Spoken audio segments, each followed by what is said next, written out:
நம்ம அன்றைக்கி பார்த்ததுல எனக்கு செகண்ட் பார்ட் பார்ப்போமா? பூ உருளி. அதுக்கு ஒரு பெரிய ஸ்டாண்டு போட்டு வாசலை 2 பக்கம் வைக்கிற மாதிரி, இப்போ தரையில் வைப்போம்ல, இப்போ ஸ்டாண்டோடு விற்கிறாங்க. ஸ்டாண்டு மேலே நம்ம வாசல் 2 பக்கம் வச்சுக்கிட்டால் பார்க்க நல்லா இருக்கும். இது ஹோட்டல்ஸு அது மாதிரிலாம் வைக்கும்போது நல்லாயிருக்கும். அதே மாதிரி இது வந்து ஊதுபத்தி ஸ்டாண்டு, அதுவும் நல்லா உயரமாக இருக்கு பாருங்கள். இது வந்து தூண்டா விளக்கு. நான் ஏற்கனவே காட்டியிருக்கேன் நான். இதில் என்னென்னா, தூண்டா விளக்குட ஒரு ஊதுபத்தி அட்டாச்சோடு வருது. இப்போ பக்கத்துலேயே ஊதுபத்தி ஏற்றி வச்சுக்கலாம் செட்டாக.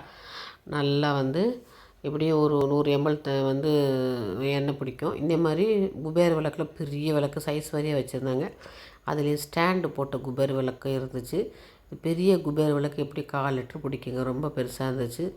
அதே மாதிரி நமக்கு ஆரத்தி எடுக்கிறது, இப்போ வந்து ஆரத்தி எடுக்கிறதுக்கு பெருசாக வைக்கிது. நடுவில் வந்து ஆரத்தி தீபம் வைக்கிற மாதிரியே இருக்குது.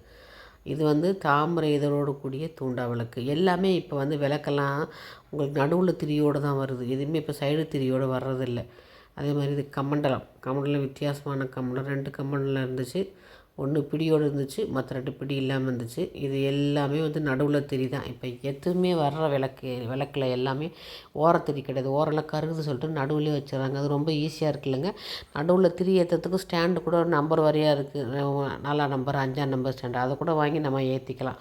உங்களுக்கு இது மாதிரி கூட வந்து பர்மனெண்ட்டாக தேவையில்லை, டெம்பரவரியாக கூட நம்ம திரியை வச்சு ஏற்றிக்கலாம். ரொம்ப அருமையாக விளக்கு வந்துச்சு. குபேர பானை சொல்லுவாங்களே, ஒன்று மேலே ஒன்று வைக்கிது. அரிசி, காசு, துவரம்பருப்பு வச்சுக்குவாங்க. அதேமாதிரி வந்து காப்பர்லேயும் குபேர பானை குட்டி குட்டியாக இருந்துச்சு. இந்த கடையில் பார்க்க நல்லா அழகாக இருந்துச்சு. நான் எடுத்து வச்சு விளையாடிக்கிட்டு இருந்தேன்.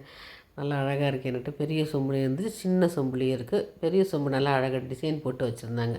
குபேர பானைகள். அதே மாதிரி பிளேட் வந்து ரொம்ப வெயிட்டாக இருந்துச்சுங்க, நல்ல வெயிட்டாக இருந்துச்சு. இப்போலாம் அந்த வெயிட்டான பிளேட் கிடைக்கிறது ரொம்ப கஷ்டம் இல்லை, நல்ல வெயிட்டு. அதே 3 குழி, 5 குழி, 2 குழி. சின்ன பசங்களுக்கு ஊட்டும்பொழுது, சின்ன பசங்களுக்கு தட்டு கொடுக்கும்போது அழகாக 2 குழி தட்டு கொடுக்கலாம், சாப்பிடுங்க. அது மாதிரி நல்லா பார்க்க நல்லா இருந்துச்சு, வெயிட்டாக இருந்துச்சு. அதுக்காண்டி தான் நான் எடுத்தேன். அதே மாதிரி தட்டு இட்லி, அதே மாதிரி உங்களுக்கு நான்ஸ்டிக்லேயும் இட்லி வந்துச்சு.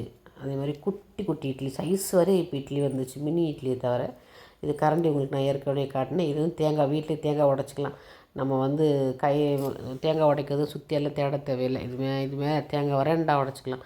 அதேமாதிரி தேங்காய் திருவுறதுக்கு நம்ம வந்து அடுப்படியில் அந்த கிரானைட்டில் ஃபிட் பண்ணிக்கலாம். ஃபிட் பண்ணிக்கின்னு நின்றுக்கிட்டே காய் நறுக்கிக்கலாம், நின்றுக்கிட்டே தேங்காய் துருவிக்கலாம். அந்த கேரளா பக்கம்லாம் அவங்க நின்றுக்கிட்டே இந்த மாதிரி தான் தேங்காய் துருவாங்க. அது மாதிரி சரி, வித்தியாசமான மாடல்லாம் பார்த்தோமா? பிடிச்சிருக்கா? ஓகேவா?